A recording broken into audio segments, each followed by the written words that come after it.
நிச்சயமாக கிறிஸ்மஸ் என்றாலே கிறிஸ்துடைய பிறப்பை நினைக்கும் பொழுதே நாம் முக்கியமான ஒரு தாயை குறித்து, மரியாதை குறித்து, அவளுடைய அற்புதமான மனது, இருதயம், தேவன் சொன்ன காரியங்களை தன் இருதயத்திலே வைத்து தியானித்ததின் காரணமாக வேதத்திலே அற்புதமாக இந்த காரியங்கள் எழுதப்படுகிறது.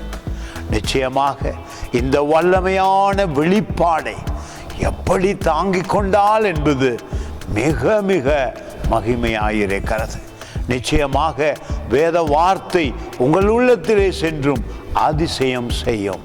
சுகவாழ்வு, பலன் உண்டாகும். பாருங்கள், மரியாதை பற்றி எழுதப்பட்ட அதிசய வார்த்தை லூக் 2ஆம் அதிகாரத்திலே 19வது வசனம் சொல்லுகிறது, மரியாளோ அந்த சங்கதிகளை எல்லாம் தன் இருதயத்திலே வைத்து சிந்தனை பண்ணினாள். சிந்தனை பண்ணும் பொழுதுதான் வெளிப்பாடுகள் உண்டாகும். ஆனாலும் மகா பெரிய ஒரு அதிசயத்தை பூமியில அவள் இருதயத்திலே வைத்து சிந்தித்தாள் என்பது அதிசயமாயிருக்கிறது. மரியாள் எந்த அளவுக்கு தேவனோடு இணைந்து, அவருடைய வார்த்தையோடு இணைந்து பூமியிலே அதிசயம் ஆக தேவன் செயல்பட பங்காளியாயிருந்திருக்கிறார். இயேசு கிறிஸ்து நிச்சயமாக மகா பெரிய ஒரு அதிசயம்.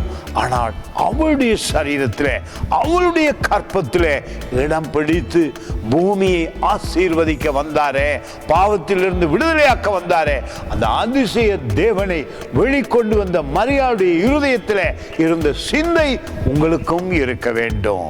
God bless you.